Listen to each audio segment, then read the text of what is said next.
दशा नशा छोड़ब की ना हो। ई गाना कृति उपाध्याय जी बोले रही। नमस्ते नमस्ते। हाँ हमारा लागल है कि हाँ जादी जादी जादी धनुष लेखा मुँह करता तन मिलता छोड़ दी। ये मेरा सबसे फर्स्ट एल्बम का गाना था 2007 में आई है। काहे आगावा जाता ले लो बड़ा समय फूल दिन पर दिन बिगड़ल जाता दिन पर दिन बिगड़ल जाता। अरे हई बाबा के दशा नशा छोड़ब की ना हो।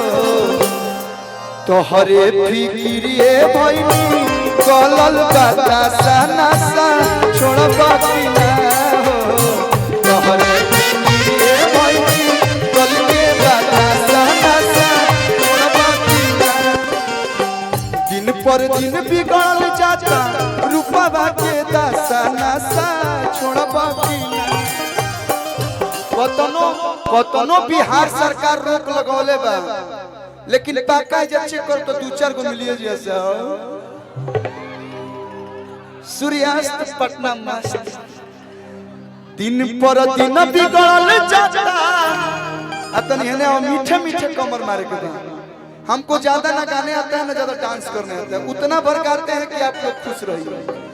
दिन पर दिन बिगड़ल जाता रूपवा के दशा नशा छोड़ब की ना। दिन पर दिन बिगड़ल जाता रूपवा के दशा नशा छोड़ब की ना। तोहरे फिक्रिए भइनी कलल का दशा नशा।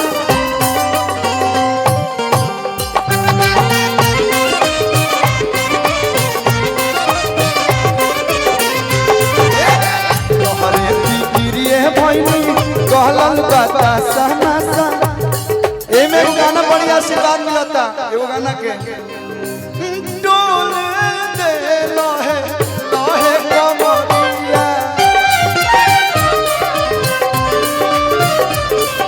अते अब तो हम फेंकब ना मरिया।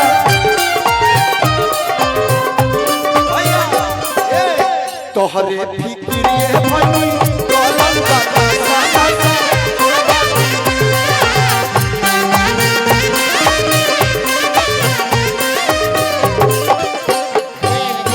और भाई के मन से वो गाना वो साथी रे पहले चोलिया के हुक्रा जी एक बार गाए थे।